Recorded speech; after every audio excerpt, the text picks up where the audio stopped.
I am 72 years old now. People see me today and think I am just another old woman, quiet, fragile, forgettable. But once I was a wife who loved deeply. Once I was a mother who gave everything. And once I believed my children would never turn against me. I was wrong. I met my husband, Robert, when I was 19. He was not a rich man. He worked long hours at a small manufacturing plant on the edge of town. His hands were always rough, his clothes smelled of metal and sweat. But his eyes were gentle. When he smiled at me, I felt safe. Robert used to say, "We may never be wealthy, but our children will never feel unloved." And he kept that promise. We married young, moved into a tiny house with peeling paint and a roof that leaked every winter. But we were happy. We laughed easily back then. We dreamed loudly. And when our first child was born, Robert cried harder than I did. By the time our third child arrived, life had already begun to test us. Money was always tight. Bills stacked up like silent threats on the kitchen table. Some nights Robert skipped dinner so the children could eat a little more. I watched him grow older before his time. Robert worked 2 jobs for years. During the day, the factory. At night, janitorial work at a school. He came home exhausted, shoulders bent, eyes hollow, but he never complained. He would sit on the edge of the bed, remove his boots slowly, and whisper, "As long as the kids are okay, I'm okay." I used to massage his aching hands every night. Sometimes, while doing so, I felt something deeper than fatigue, something like fear. Fear that his body wouldn't survive this life of endless giving. And one winter night, that fear came true. Robert collapsed at work. A heart attack, they said. He was only 54. I remember the hospital room white walls, the steady beep of machines, the smell of antiseptic. I remember holding his hand, feeling the warmth fade, begging him not to leave me alone with 3 children and a world that had no mercy. He looked at me and smiled weakly. "Take care of them," he whispered. "Even if they forget me, don't let them forget kindness." Those were his last words. After Robert died, I became everything. Mother, father, provider, protector. I worked cleaning houses during the day and sewing clothes at night. My fingers bled, my back screamed, my heart broke silently, but I never let my children see it. I attended every school meeting, every graduation, every parent-teacher conference. When they wanted college, I sold my wedding jewelry. When they wanted better clothes, I wore the same coat for 10 winters. I told myself this was love, and love, I believed, always came back. Years passed. My children grew up. They got jobs. They got married. They built lives of their own. And slowly, they stopped calling. At first, it was understandable. They're busy, I told myself. They have families now, but birthdays went by without phone calls. Holidays passed with excuses. And my house, the same house where they once ran laughing, grew unbearably silent. When I finally asked my eldest son why he never visited, he sighed. "Mom, you worry too much. You should find something to do, as if raising 3 children alone wasn't enough." My health started to fail. Arthritis made it hard to walk, my vision blurred. I fell once in the bathroom and lay on the floor for hours, waiting for pain or death to take me first. That was the day I realized something terrifying. If I died, no one would notice for days. So I asked my children if I could come live with one of them. The silence on the phone was heavier than any insult. Finally, my daughter spoke. "We'll talk about it." They did talk about it, just not with me. A month later, they decided I could stay with conditions. I would live in the spare room. I would not interfere. I would contribute financially, from the small pension Robert left behind. From the savings I had built by denying myself everything. I agreed. Because loneliness is louder than humiliation. From the first day I moved in, I felt it. The looks, the sighs, the way conversations stopped when I entered the room. I was no longer their mother. I was a burden. They criticized the way I ate, the way I walked, the way I breathed. "You're too slow. You're always in the way. You cost us money." Every word landed like a slap. At night, I cried into my pillow so they wouldn't hear me. I kept telling myself Robert would want me to endure. But even love has limits. One evening, I overheard something that froze my blood. I was standing near the hallway when I heard my children talking in low voices. "She's getting worse," my son said. "If something happens, we'll have to deal with the house, the money, everything." My daughter replied quietly, "Maybe it would be easier if things ended naturally. I didn't breathe. I didn't move. I just stood there, realizing the unthinkable. My children were waiting for me to die. That night, I lay awake, staring at the ceiling. I thought of Robert. I thought of my wedding ring. I thought of the meals I skipped so they could eat. And for the first time in my life, I asked myself a question that terrified me. What if they don't just want me gone? What if they want to make it happen? I always thought the biggest pain for a mother was seeing her children cry. I was wrong. The real pain is living with your children and realizing they no longer see you as a person. When I moved into my son's house, I felt like a guest who stayed too long. I was there, but I did not belong. At breakfast, they talked without looking at me. At dinner, they spoke like I was not sitting there. If I stayed quiet, they said I was negative. If I spoke, they said I was annoying. Nothing I did was right. They gave me work to do every day. Clean the kitchen, fold the clothes. Watch the kids, but don't tell them anything. My hands hurt, my legs shook. If I rested for a few minutes, I heard them say, "She's lazy, she just sits all day." They forgot everything I had already done for them. My pension money went into my son's bank account. He said, "It's easier this way." Slowly my things started disappearing. My radio, my warm coat, my husband's old watch. When I asked about them, my daughter said angrily, "You don't need these things anymore," as if memories were useless. One afternoon, I fell while carrying groceries. The bag broke. Food fell everywhere. I lay on the floor in pain. My grandson walked past me and said, "Grandma fell again." No one came quickly. My son finally looked at me and said, "Why do you always make problems?" I learned something that day. Old people's pain does not matter to the young. At night, I started locking my bedroom door. It was the only way I felt safe, but strange things started happening. My medicine was moved. My food tasted strange, sometimes metallic. When I asked, my daughter laughed and said, "You're old, you imagine things." They used my age to silence me. If I asked questions, they said I was confused. If I remembered something, they said I was sick. If I felt afraid, they said I was crazy. They were slowly taking my voice away. I started writing everything down. Dates, what I ate, how I felt afterward, because deep inside, I knew something was wrong. One night, I heard them talking quietly. "She signed the papers yet?" my son asked. "Not yet," my daughter said, "but stress and medicine will take care of it." Medicine. My heart started beating fast. "She won't live much longer," my son said, "and when she's gone, everything will be easier." Easier, like my life meant nothing. That night, I cried for my husband. I asked him why this was happening. We loved our children. We gave them everything. So how did they become this? The next morning, my breakfast smelled strange. I did not eat it. I pretended to eat. I smiled. I stayed quiet. That was the moment I understood if I wanted to live, I could no longer act like their mother.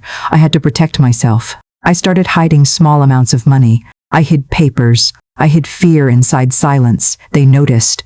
My daughter once whispered to me, "You're not planning something, are you?" I looked into her eyes. There was no love, only cold thinking. One night, someone slowly tried to open my door. I held my breath. The handle moved. Then it stopped. I did not sleep that night. That was when I knew the truth. I was not safe, not in their house, not with my children, not in the life I gave everything for. And for the first time, I thought, if I do nothing, they will end my life. I stopped sleeping deeply. Every small sound woke me up. Footsteps in the hallway, whispers behind doors, the sound of the kitchen late at night. I learned to listen. Because listening was the only thing keeping me alive. A week later, my son said we were going to the doctor. "You forget things," he told me. "You need help." I wanted to say no, but I had already learned something important. When you say no, they get angry. When they get angry, things get dangerous. So I agreed. At the clinic, they spoke for me. "She is confused," my daughter said.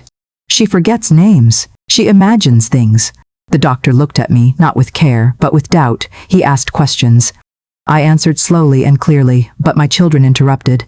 "She doesn't remember properly. She gets emotional. She cannot live alone." I understood their plan. If they could make the doctor believe I was weak, everything else would become easier for them. The doctor changed my medicine, stronger pills, more dosage. I did not argue. I thanked him. But that night I did not take the pills. I hid them inside a tissue and threw them away later. Because I was not confused. I was afraid. And fear, I learned, makes you see very clearly. 2 days later, something happened that confirmed everything. I was alone in the house. My daughter had cooked soup before leaving. She told me, "Eat it all. You look weak." The soup smelled strange, not bad. Just wrong. I took one small spoon. My head felt light. My stomach turned. I pushed the bowl away. That night, my son came home early, too early. He looked at the kitchen, then at the soup bowl. "You didn't finish it?" he asked. I shook my head. His jaw tightened. The next morning, I fell down the stairs. Or at least, that's what they wanted it to look like. I was walking slowly, holding the railing. Then someone pushed me, not hard, just enough. I grabbed the rail and screamed. I did not fall all the way. I survived. My daughter rushed over and said loudly, "She slipped." I told her to be careful. My son nodded. They had already agreed on the story. That night, my body ached. My arm was bruised. I lay in bed, shaking, and I finally accepted the truth I had been avoiding. This was not neglect anymore. This was not disrespect. This was an attempt to kill me. I stopped crying after that. Something inside me changed. Fear turned into focus. I began planning quietly. I called an old friend from church. I did not tell her everything. I only said, "If something happens to me, please remember this call." I hid copies of my documents outside the house.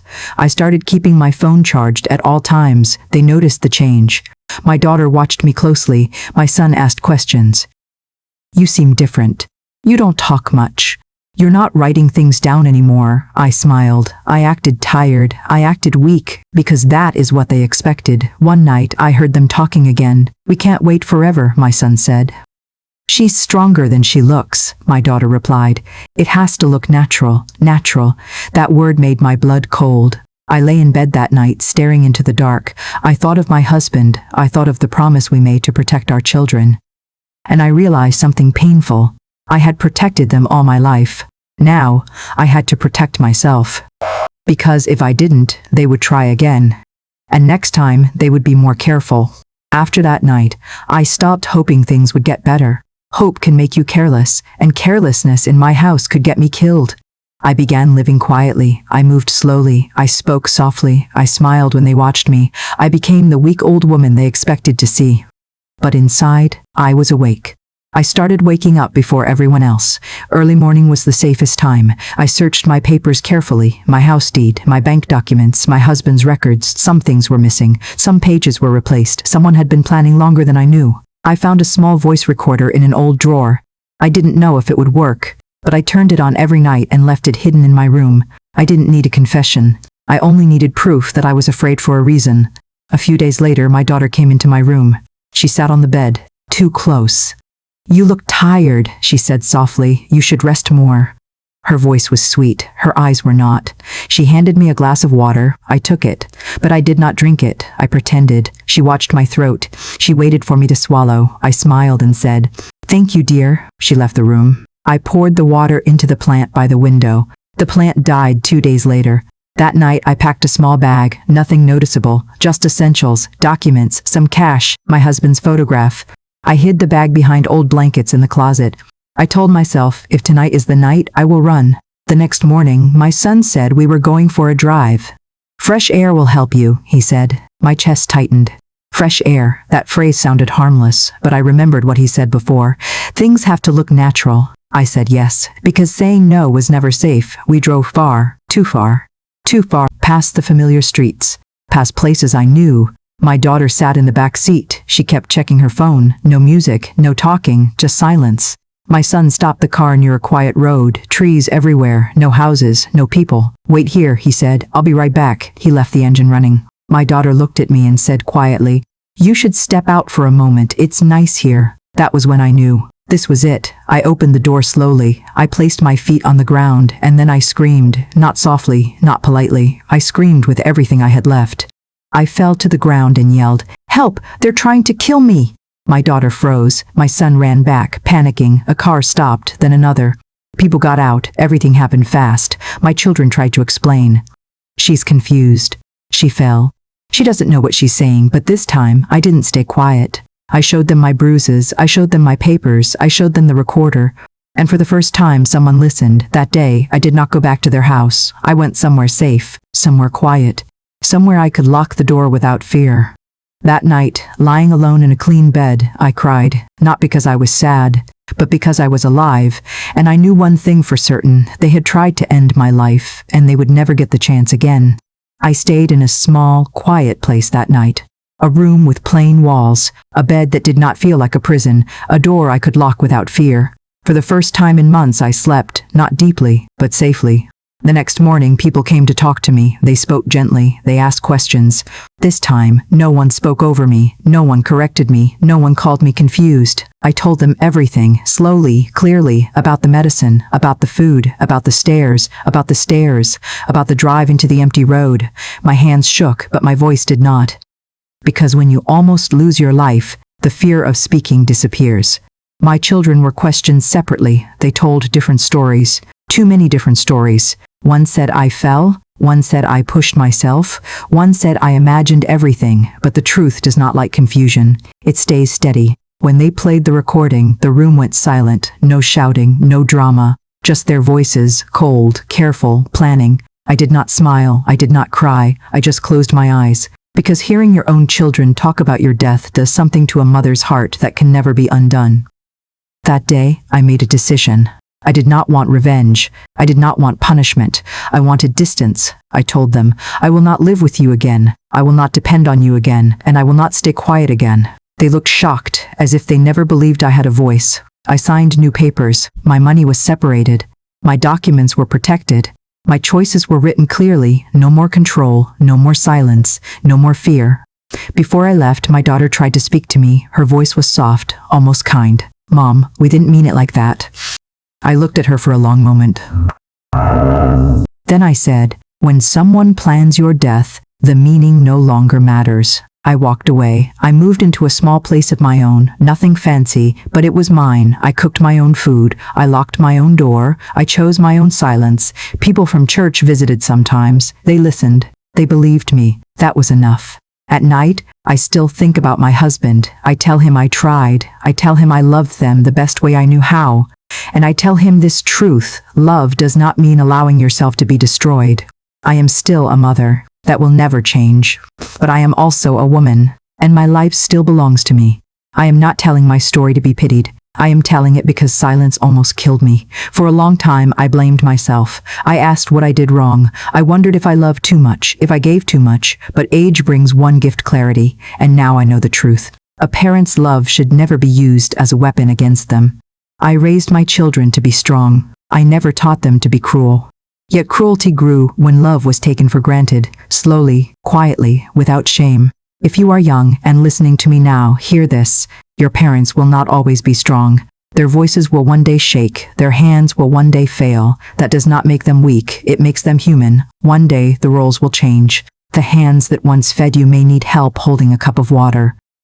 When that day comes, remember who stayed awake when you cried. I survived.